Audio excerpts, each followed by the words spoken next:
Traditional leaders want the laws around initiation schools to be amended. There have been reports of kidnapping and the admitting of boys as young as 7 years old. Congress of Traditional Leaders of South Africa, Secretary General Zolani Mkiva joins us now for more. Good to have you, Your Majesty, and thank you very much for your time. We just had a conversation now with the Cooperative Governance and Traditional Affairs Minister. He commits, of course, to putting together a meeting with yourselves, the House of Traditional Leaders, and an extended forum to be set up where other kings and queens who might not be part of Contralesa or part of the House of Traditional Leaders will also be invited to have that conversation. Is that conversation particularly long overdue on such matters as initiations? No, thank you, Mfoka Mdluli, for inviting us. And we want to appreciate that gesture from the Minister of COGTA. Indeed, he actually surprised us because he wrote to me early last week to say that the first thing that he would like to do amongst his interaction with the stakeholders was to meet with the leadership of Contralesa. And we really appreciated this because it's for the first time that you would hear someone gets into the office and says that before I do anything in this line function, I would like to speak to the people who are actually very central in the sector. We are already speaking. He also gave a call to me directly to actually emphasize on the need for this. So I think it's something that has to be welcomed because it brings in new energy and new impetus on how we should be working together, on how we should harmonize between the state actors and the non-state actors, particularly the fact that the rituals are under the custodianship of the institution of traditional leadership. The government is there to make an enabling environment for us to be able to practice some of these ancient practices, but to also ensure that they are in tandem with the laws of the country. Right. So one of the things that we need to do now is to look and review the legislation because we can see clearly that there are loopholes. And these loopholes happen because of the lack of consultation when some of these legislations are actually processed. Yeah. Particularly this one that talks to the issue of traditional initiation. These gaps are the ones that are then exploited by thugs and criminals who want to make money out of this. So that's why we are then calling for firming up and ensuring that the policy is actually strengthened to close ranks to ensure that no one can actually exploit such a very respected ritual, which is ancestral, which is a ritual that has been there from time immemorial, which is meant actually to prepare men and leaders of the future, family leaders, community leaders. Have we reached that point where now those who are conducting this sacred traditional ritual would have to now go pass through the state in order for them to practice legally? And therefore there are certain tick box exercises that the state would now have to look at in order to give a certificate to say you are now registered to carry out this particular ritual. We have not reached that point. And even before we get there, the issue, it is not to give the state the ultimate authority on how to run the initiation schools. But what we require is a very well-planned and well-coordinated support from government on how to assist the institution of traditional leadership to actually administer this ancient tradition as we used to do so optimally, efficiently, and effectively. All we are asking for is for the legislation to allow us to sort of institutionalize and conform with the laws of the country, to institutionalize, to professionalize, but to formalize, initiation as part and parcel of the calendar of events that happen in a year. Because that helps us from a point of view of planning. if each initiation season, winter and summer, is in the plan of the year, then it must be part and parcel of the strategic plans of governance, but in terms of the authority to monitor, to have oversight, to process, and to ensure that everything happens within the context of what has to happen. Yeah.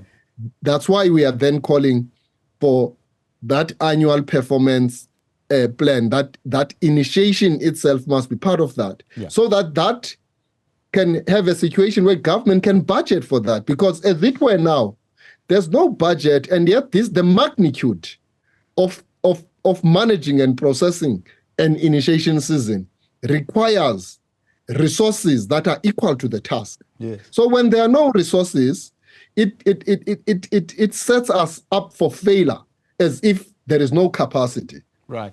Capacity. Because that's exactly what I was going to ask. Is there a capacity within the institution of traditional leaders to, as you put it, monitor, but also enforce that there is compliance?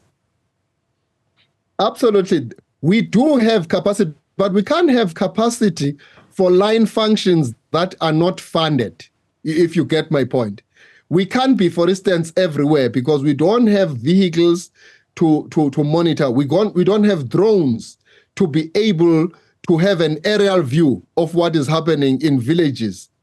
You know, because the disturbance here comes as a result of those who violate laws, the criminals. Right. We want to make money out of the practice, Mdagamdluli. Okay. So what they do, they operate like human traffickers. Right. They abduct children, they abduct young men, and they take them to the most remote and inaccessible areas.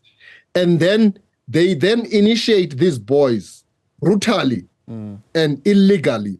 And then they demand monies from their families, from their parents, right? And it is difficult for us to police such an exercise because we don't have capacity to police such criminality, to follow up on it. I mean, but we've got when you're entering into a space of abductions, is that not something that would require external expertise out of what traditional institutions are able to do, those being that of police? It does. That's why Contralesa says we should work together with the Department of Police, with the Department of COGTA, as well as the Department of Health, because those departments are very key. And we're making a point that our working relationship with them should be governed by policy. It should not be ad hoc. It must not depend as to who is in the office in that particular time. Yeah. And he has got a positive attitude to assist. Because that's where the problem is. Right. What if you have someone who has a negative attitude not to assist? Then we are left to fend for ourselves. That is why we say we need policy that directs on what should be happening, regardless of who is in the office. Right. And we want initiation, the traditional initiation, to be declared as a national ritual, actually. That's how it is important.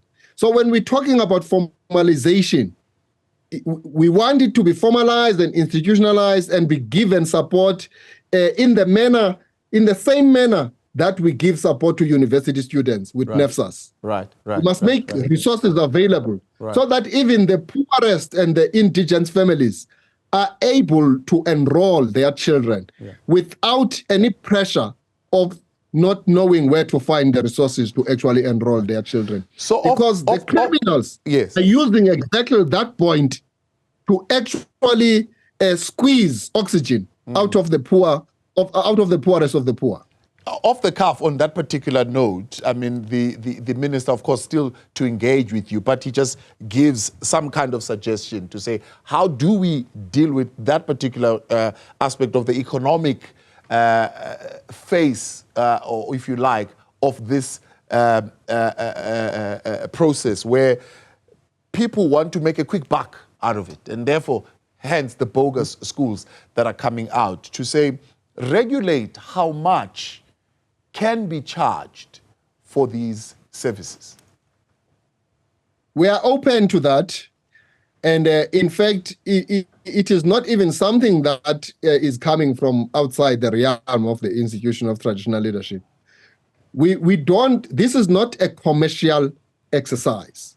The ritual has nothing to do with commerciality. But of course, because children have to eat something in the mountains, there also has to be some level of, hygiene that must be put in place there, sterilization, implements, and so on, and other clinical matters that are required out there. Yeah. They require money. So the little resources that are then paid, they must be for that purpose, not for people to make money out of this. That's why we're saying that in our interaction with the state, we say that the institutionalization will help us to ensure that we put aside resources.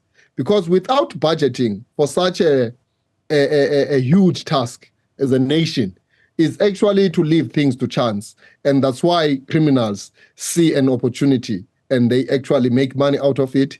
And then we create a condition for many children to die in the process and some of them to lose their manhood. So we agree. Let's regulate, in the context of our Africanity. The regulation has always been there, even in the pre-colonial era. So when we talk about regulation, it talks to the issue of setting standards, but quality of what needs to happen in that context. But it also is about creating a ceiling of what traditional surgeons can charge, right, in terms of these admissions. But also over and above that, for those that cannot afford, then the state must come in to assist, because everyone has a right and is entitled to go through traditional initiation. The rites of passage is actually a right in the sense that it must be seen as part and parcel of the Bill of Rights. Like you have a right to education, like you have a right to primary health, so you have a right to traditional initiation, because that it is part and parcel of the social texture and cultural outlook of our citizens. Let's leave it there. That is Congress of Traditional Leaders of South Africa Secretary General Zolani Mkiva.